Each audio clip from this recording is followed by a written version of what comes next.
को दिखाते हैं विकराल बाढ़ की 20 खौफनाक तस्वीरें।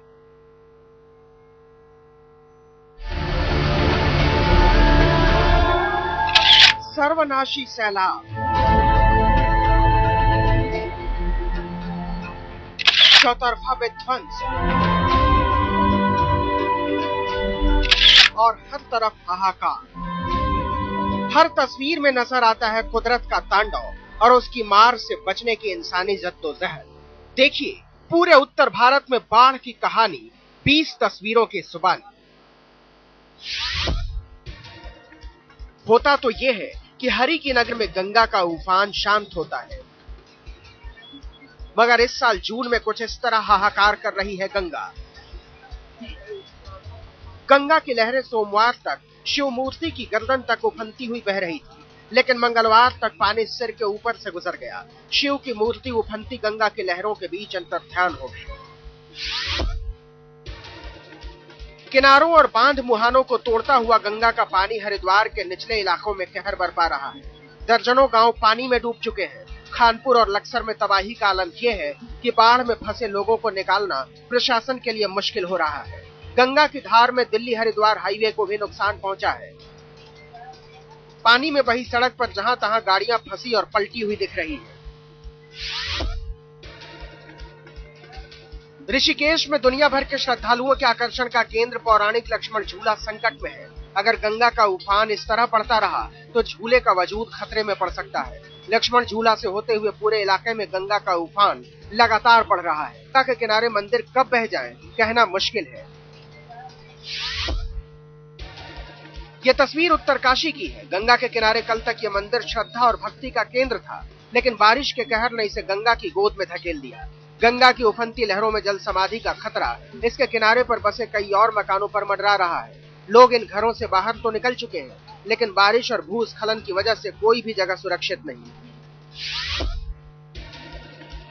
ये तस्वीर भी उत्तरकाशी की है, जहां बारिश, बाढ़ और बादल फटने की घटना ने चारों तरफ हाहाकार मचा रखा है। उफनती गंगा का जोर इतना कि किनारे बने मकान रेत के घरौंदों की तरह पानी में बह रहे हैं। सोमवार को 4 मंजिला इमारत समेत 2 मकान पानी में बह गए थे। मंगलवार को भी एक इमारत ने जल समाधि ले ली। गनीमत है इन खतरे को देखते हुए इन घरों को पहले ही खाली करा लिया गया था। केदारनाथ में बाढ़ का आलम यह है कि यहाँ सिर्फ शिव मंदिर ही दिख रहा है, बाकी पूरा इलाका पानी में डूब चुका है। 4 धाम यात्रा के दौरान बारिश और बाढ़ का ऐसा कहर पिछले 100 सालों में नहीं देखा गया था। केदारनाथ से लेकर बद्रीनाथ तक हजारों श्रद्धालु जहां तहां फंसे हैं। आप देख सकते हैं भूस्खलन से बंद सड़कों पर फंसी गाड़ियों की कतार।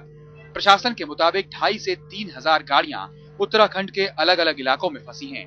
इसके साथ श्रद्धालुओं समेत 70,000 से ज्यादा लोग बाढ़ और बारिश की चपेट में मदद की बाट जो रहे हैं। उत्तराखंड में पिछले 3 दिन की बारिश कयामत साबित हो रही है। घर मकान के साथ ऊंचे पहाड़ भी बारिश में भरभरा कर गिर रहे हैं। इसकी वजह से पूरे राज्य में 400 से ज्यादा सड़कें बंद हो चुकी हैं। उफनती नदियों की तेज धार में हाईवे को भी नुकसान पहुंचा है। इस वजह से बाढ़ में फंसे लोगों तक मदद पहुंचाना बड़ी मुसीबत साबित हो रहा है। दूर दराज के इलाकों में फंसे लोगों तक एक जरिया हेलीकॉप्टर ही है, लेकिन खराब मौसम की वजह से हेलीकॉप्टर से राहत बचाव में भी मुश्किलें आ रही हैं। फिलहाल इस काम में एयरफोर्स के साथ और 3 प्राइवेट हेलीकॉप्टर लगाए गए हैं। बाढ़ से हालात इतने बिगड़ चुके हैं कि लोगों को बचाने के लिए उत्तराखंड के कई इलाकों में सेना तैनात करनी पड़ी है। हेमकुंड साहिब में फंसे 4,000 तीर्थयात्रियों को सेना ने अस्थायी पुल बनाकर बाहर निकाला। इसी तरह जोशीमठ और रुद्रप्रयाग में भी सेना के जवान सड़कों पर आवाजाही की सुविधा बहाल करने में जुटे हैं। मॉनसून की झमाझम बारिश राहत के साथ आफत लेकर आई है। हरियाणा में लगातार हो रही बारिश ने दिल्ली के लोगों की मुश्किलें बढ़ा दी हैं। हरियाणा के हथनी कुंड बैराज से छोड़े गए पानी से दिल्ली में बाढ़ का खतरा बढ़ गया है। हरियाणा ने सोमवार को सुबह 6 बजे 8,60,000 क्यूसेक पानी छोड़ा, जिससे मंगलवार को दिल्ली में यमुना का जलस्तर खतरे के निशान को पार कर गया। हथनी कुंड से जो पानी छोड़ा गया है उतना 100 साल में कभी नहीं छोड़ा गया। हरियाणा से छोड़े गए पानी के चलते दिल्ली में यमुना 35 साल का रिकॉर्ड तोड़ सकती है। सेंट्रल वाटर कमीशन की इस रिपोर्ट के मुताबिक कल शाम तक यमुना सर्वाधिक उफान पर होगी और तब तक दिल्ली को सावधान रहना होगा। बाढ़ के डर से दिल्ली के बख्तावरपुर गांव, बुराड़ी और वजीराबाद इलाके के लोगों को सुरक्षित जगहों पर जाने को कहा गया है। कई इलाकों को खाली भी करा दिया गया है। दिल्ली के जैतपुर में यमुना किनारे रह रहे लोगों का भी घर खाली कराया गया। यहां से बेघर हुए लोगों को राहत शिविर में शरण दी गई है।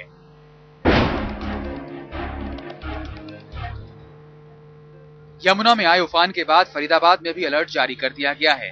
नदी किनारे बसे 22 गांवों को खाली कराया गया। सैकड़ों लोगों पर मानसून की पहली बारिश ने गाज गिरा दी है।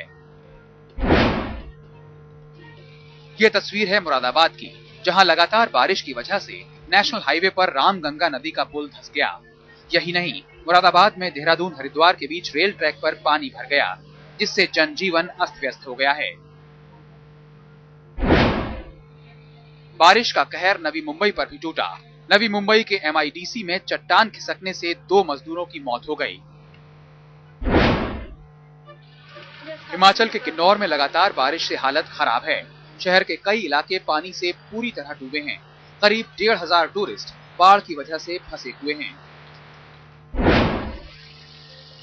मेरठ के हस्तिनापुर में 2 दर्जन गांव बाढ़ की चपेट में हैं।